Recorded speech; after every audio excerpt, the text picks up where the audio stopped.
Hey y'all, it's Destiny, otherwise known as Decent Crochet, and I have some great news. I finally finished the Mimikyu for my friend's birthday gift. I think it came out really nice. I'm really proud of how the face came out, and I decided to use these harder plastic eyes for the actual face part because this part is supposed to look like it was handmade, but I think it came out really nice.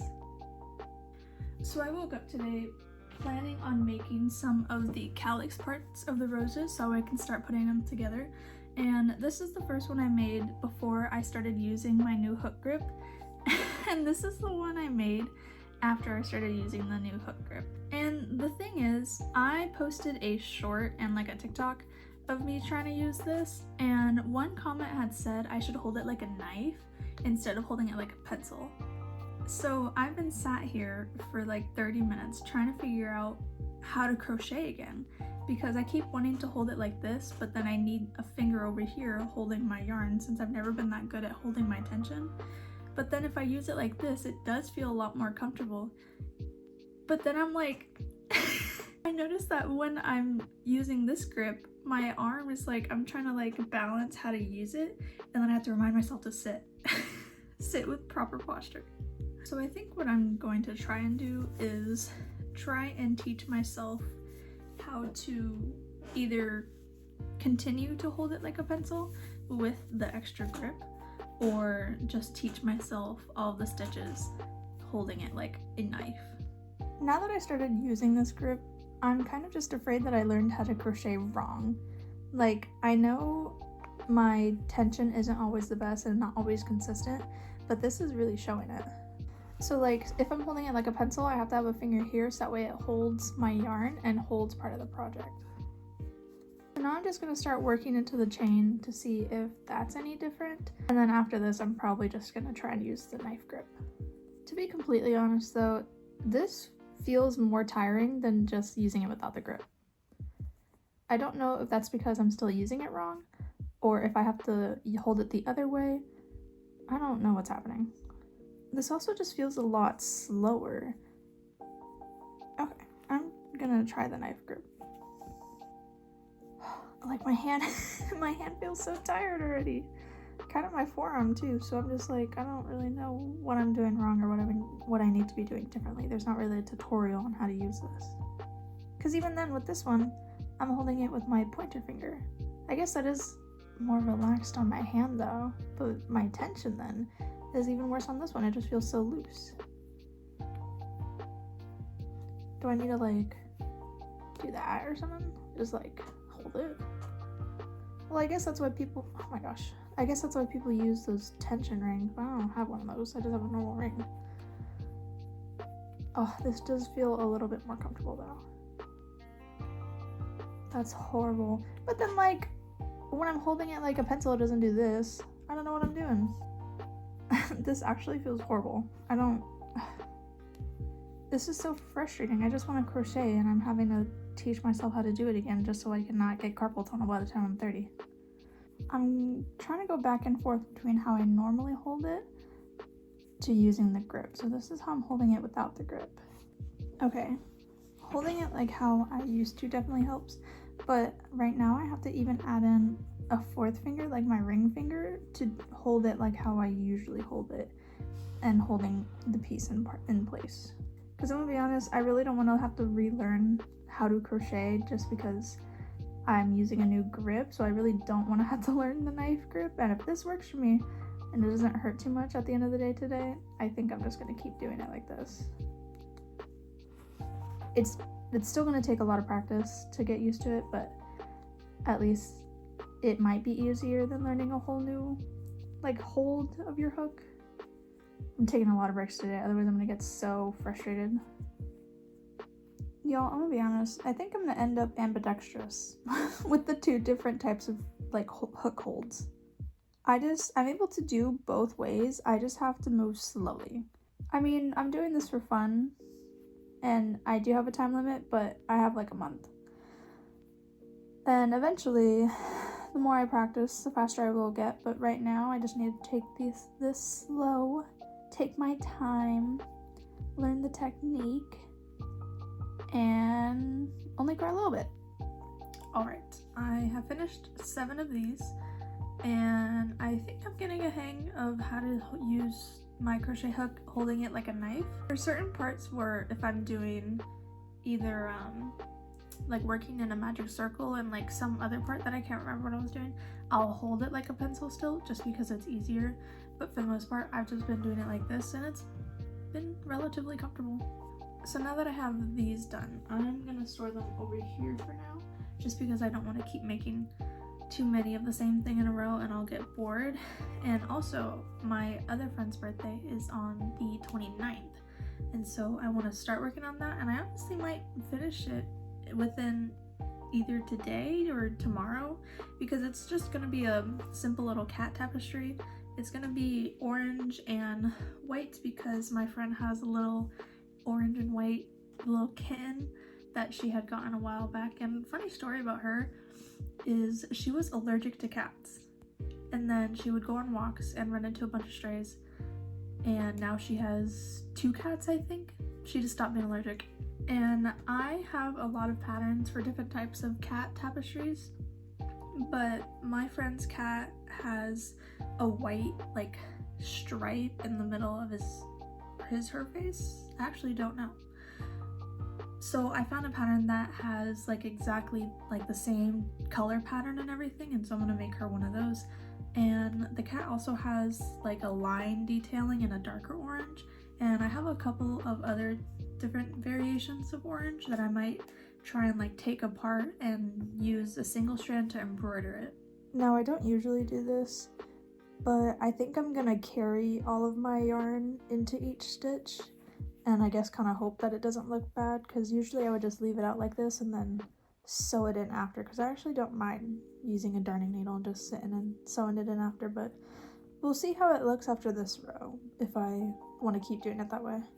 Okay, I said I was going to carry my extra scraps of yarn, and I ended up not doing that and just doing what I normally do and doing that. But just gonna stick to what I do. I've already been changing how I crochet enough today, so let's just keep going on this. So this is how far I've got on the tapestry so far. I think it's really cute, and I do think I'll finish it either by later tonight or like early tomorrow, but I am going to see a friend in like 15 minutes, so I think I'm gonna call it here, and then I will probably continue to work on this, probably make a couple more of those. And tomorrow my classes start, but I only have classes on Tuesdays and Thursdays from 4 to 10, and then Wednesdays is just like that's field work. But I think I should be able to get a little bit done tomorrow, but I do have to do some reading, unfortunately, since I've already been given homework before my classes actually start. Grad school, am I right? So I will see y'all later.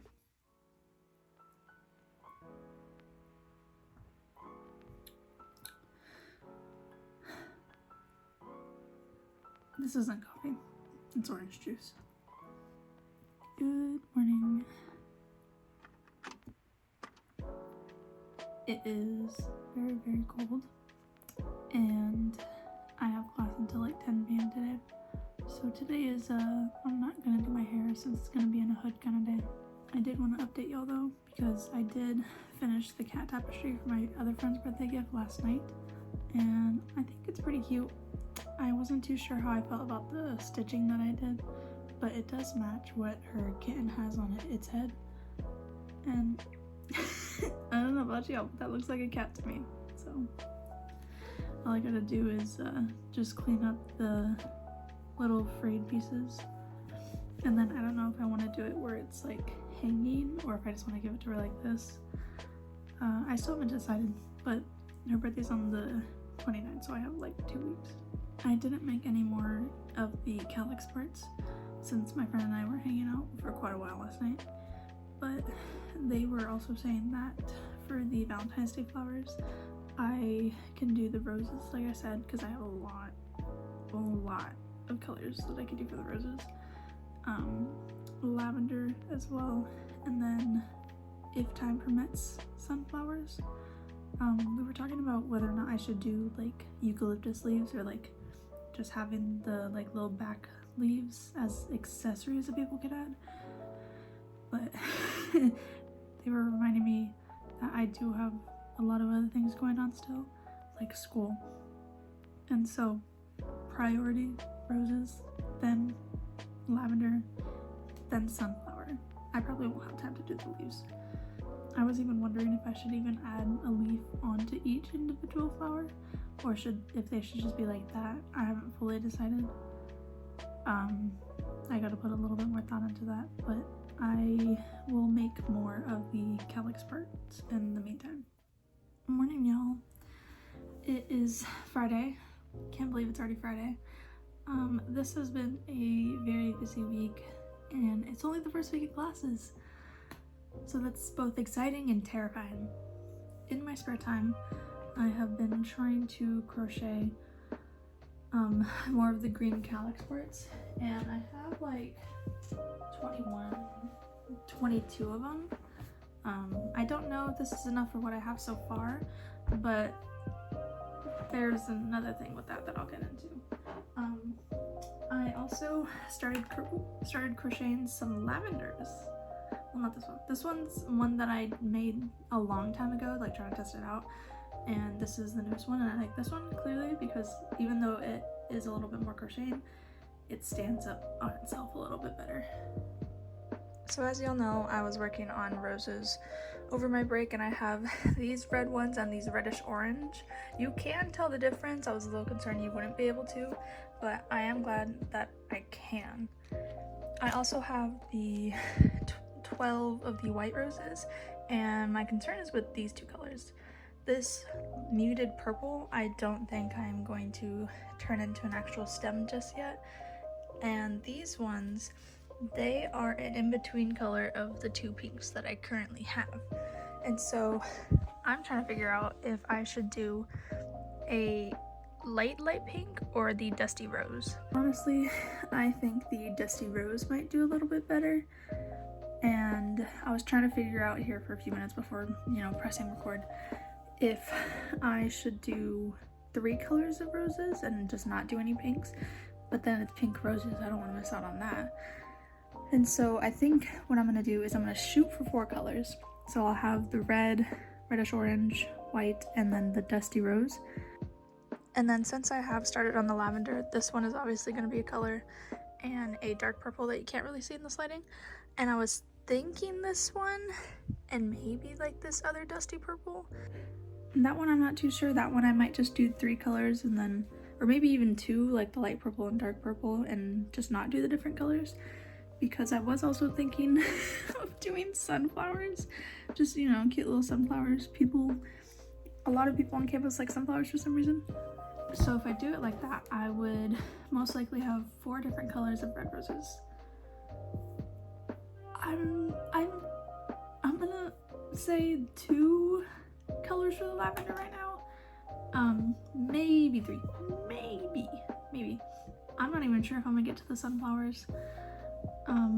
But I was also thinking maybe tulips. Tulips are fun. They're kind of easy to make. And then with that one, I can do the colors that I wasn't able to get to. So like the light pink, maybe some yellow, some light blue that I have down there, and then a light purple, the pastels. I think I might actually do that. The 4 different colors for roses, 4 pastel colors for tulips, even though they're not Valentine's Day colors. I think those would still do good. And then I don't want to just say 2 colors for lavender. I'm gonna shoot for 3 because fortunately it doesn't take a lot of mind power for me to make those lavender, and so I kind of just do it in class, like especially mostly this week because it was syllabus week. And some of my classes spent over an hour going over the syllabus. I have 3-hour classes, by the way. I'm tired. The fortunate thing too is I have gotten a lot better at crocheting with the grip, and I'm using the knife grip now. And I was thinking about it. I feel like it might be easier if I wanted to try to learn to knit. Not now. God, I don't have no time for that. But if I wanted to, I feel like it's similar in the way you hold it. I'm not saying knitting is easy. It does use less yarn though. which I have heard about. And then I did decide to not make like leaves on the stems, just because they are going to be wrapped in brown paper, and I also want to make a lot of colors. I don't know like what my total amount of colors is going to be. I don't think anyone's going to be buying like a dozen roses or like a dozen of anything. So I'm planning on maybe doing like bundles, you know, 3 for cheaper than what like the base cost is. When I brought it up to other people, they were asking if I was going to do tabling on campus, which I didn't think I would be allowed to do. Maybe that's something I'll look at in the future. I don't think I want to do that right now. That seems a little overwhelming. We'll see how this one goes. I'm going to be making the flyer this weekend because I feel like February is just creeping up on me. And I'll do like full flyers and then tiny flyers, little like quarter sheets, which I also don't even know if I'm allowed to post those around campus. It'll be fine. Luckily, I know some people on campus who I'm like good friends with that are in certain programs or like the directors of programs, and so they can help, like, you know, they'd probably allow me to put a flyer up in their program building office. But we have plenty of pillars around campus that people from the public post on all the time, so I don't think it'll be that big of an issue. I am going to fieldwork today, which isn't something I normally do. I usually don't go on Fridays, but there are some things that we wanted to observe and talk about with our supervisor that we kind of need to do in person so we can see certain files. So I'll be going in around 10. I don't know if I'll be staying for the full day because my friend's birthday is today, and after their class we're planning on going to a new store, Daiso, that just got put in our mall, so that'll be pretty fun. And then I'm gonna stop recording in a little bit just because I do want to work on some assignments, so that way I can kind of get ahead of it a little bit, because I do have to review the KABC since we were given that testing kit, and I need to practice that on my friend this weekend, and I need to see what other work that I have in preparation for next week, because I'm not joking you, we get assigned like 3 chapters every single class, and I have 5 classes. No, I'm not a person to stay up late to work on anything. That's never been something that I ever want to do. So I go to bed kind of early for a college student, like 10 to 11, 11:30ish. By the time I fall asleep, it's like 11:30. But I think I'm gonna be in my getting up earlier era. I've been naturally waking up a little after 7. I might try and wake up at 7. See if I can get myself to fall asleep a little earlier so that way I can get up early. I can crochet, record, do things like that. It's like, yes, I did say school is my priority, so if I have to wake up early and do schoolwork and not record, so be it. I've been doing this sporadically this whole week, but you know, I want to try my best. I do want to turn this into something I can do. It's mostly going to be something that I probably do over the summer, unless I do like Valentine's Day sales, maybe birthdays if people are interested. So that wouldn't be, you know, too big. It would just be a little small pre-order. But then graduation is one thing that I want to see how that one goes, because you know I will be going to graduation, but as a graduate. So maybe leading up to that, or if I get a bucket, I can give it to my mom when she comes and give her a little sign with the bucket and be like, all right mom, as I'm walking, take breaks and help me do this. Ugh, that'd be funny. I will most likely work on this later today. I kind of do crocheting at the end of the day to kind of get my mind off stuff, just focus on, you know, counting the numbers and all that. And I want to see if I can get more work done for this weekend so I can spend some time putting these guys together. So we'll see. Just gotta take it a moment at a time, y'all. Moment at a time. Hey y'all, I just got back from the library. I was there for a few hours doing homework, you know, trying to complete assignments, do some readings, and I got caught in the rain. I don't know if you can tell. I don't know. You can't really tell. Can you tell? But seriously, I was able to work a little bit more on the lavender. So last time I showed you I had 2, and then I have these 4 and these other 3. I was working on another one, and then it started raining a little bit too hard, and I decided I didn't want a soaked lavender, so I put it in my pocket. But I do that pretty often where I put yarn in my backpack and I'm just walking to class just crocheting a pattern that I know really well. And also, fun fact, 2 of these I made in the dark yesterday at my school's movie theater. I crocheted in the dark. Granted, there were some moments where I have my yarn and, you know, for the most part I'm feeling where everything is because it's a simple pattern, but for the slip stitches, that was difficult. But my friend who was sitting next to me just like started laughing because I was sitting there with the yarn and hook just trying to hold it up to the light of the screen, and we're in the back because I didn't want to, you know, bother anyone with that, but I thought it was pretty funny.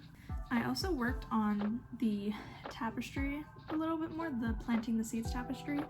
I got like 6 rows done the other day, but I learned that there are different types of crochet for, I guess, graph patterns. So if you look on the back here, like where all the strings are hanging out and all that, that is Fair Isle crochet, also known as like floating crochet, I guess. And I had seen some videos talking about different styles, and so I was like, oh, well, let me figure out what the difference is, because I was just using tapestry crochet as like a general blanket statement. So you can't really tell, you can kind of tell, but these 6 rows are tapestry crochet, and you can tell in the back because you don't see all the floating bits, but in person, and if you look really closely, you can see the white poking through. Yeah, you can you can tell, and I don't really like that. And so I was looking at what other kind of crochet technique that I could use, so that way I didn't have the floaty bits, but it looked a little bit more clean like this. I found intarsia. So intarsia is basically, it's similar to Fair Isle, but instead of going across, you're lifting your yarn up. So you have like 2 points of contact. My only issue is I sometimes have like these little dots, or like there's this leaf and then this in the middle and then there's another one over here. So I would have like multiple contacts of white, and I guess I could just cut long strips of yarn and do it that way, which I kind of want to try, but I do plan on what's it called, frogging the 6 rows that I did, just because it's really it's noticeable on camera, but it's even more noticeable in person. I don't think like if it's gonna be on a door you would notice, but I noticed. And it's not for, I'm not gonna give them their gift for another few months when their birthday is, so it won't be that big of an issue. And this is kind of more of a passive project that I've got going on, but I wanted to work on it a little bit. And so I'm glad I learned the difference between the 3 different types of crochet techniques. That'll come in handy, especially knowing now which one is better for like what type of crochet. And honestly, I might not do intarsia for this one, because for intarsia it's better to have like big blocks of color, and I don't really have that going on, so Fair Isle might be my best bet. But besides all that, I went to Daiso yesterday for my friend's birthday, and I got a little journal to like write what my day-to-day plans are. And so I crocheted some lavender. I'm recording right now. But I have some events that I'm going to later, and so I think to decompress tonight, like one of just hanging around, kind of getting ready for bed, not really doing nothing else, I am going to maybe crochet some tulips, because I at least want to have one color at least, so I can put them together and then take photos. The unfortunate part is that the weather here sucks, and it's always foggy and raining. So I'm gonna have to figure out what I'm gonna do with lighting and things like that. I know that I'm basically going to have homework and like readings and prep things to do basically every day for the next 4 or 5 months, because that's just how grad school is. You know, there's always something going on unless you like forcibly take like a mental health day. So what I plan on doing tomorrow, I have more readings to do and some things I need to prepare for the week already. I think tomorrow I am going to start the day by doing laundry and use that time to put together some roses, some lavender, and then whatever tulips that I make tonight. And so that way I'll have at least an hour and a half to work on that. Monday and Tuesday is not on the table yet because that is 2 days away. And I'm already thinking about things tomorrow, and that's already enough for me. The fun thing about being an RA and being, well, mostly, let's be clear here, mostly a grad student, is just being able to like practice time management skills and like build them up, because it is a lot. It's a lot to manage just with homework and life and other things like that alone. Sometimes you need to roll with the punches because some days are a little bit harder than others. Some days you're more motivated than other days. And you can't really do nothing about that. The thing with motivation though that I've learned is even if you're not motivated to do something, and you're doing other things or waiting or resting until you get motivated, it's not gonna work. At least not for me. If I have an assignment or sometimes it's a little difficult to get out of bed, I just get up and then I just do it and either hope that I get motivated, or if it's a short enough task, then it gets done even if I'm not motivated, you know? Okay, I don't know if y'all can tell though, my mind is kind of running a mile a minute just because I had been studying for a few hours today, doing assignments, lots of readings, watching videos, and there is one other thing that I still need to do, but I wanted to make lunch and then work on it while I was eating, or you know, a little after, whatever. So I'm gonna go make some lunch and do that, and then that's the last of my schoolwork that I'm doing today. But my event is at 5 and it's like 2:30 I think right now, so I'm gonna do that. I'll probably finish by 3. 3 to 4, I don't know what I'm gonna do. Maybe put together one of those things, maybe crochet some more, who knows, whatever whatever I choose, I guess. And then, you know, 4 to 5 I am going to get ready, and the event is from 5 to 7, and then there's another event which is a hot wings social like challenge thing that I'm hoping I can make it to. That's from 7 to 9, and if not, I don't know, maybe I'll go get wings tomorrow because I get a free dinner tonight along with some delicious hors d'oeuvres, hopefully delicious, because it's from our school's like dining company and they ain't that good, but we'll see. And if I have photos, you know, I'll put it in next week's video. But yeah, I think that is all that I have for this week. So I hope y'all have enjoyed, and I hope this video is not too all over the place. But nonetheless, I will see y'all next week. Bye everybody.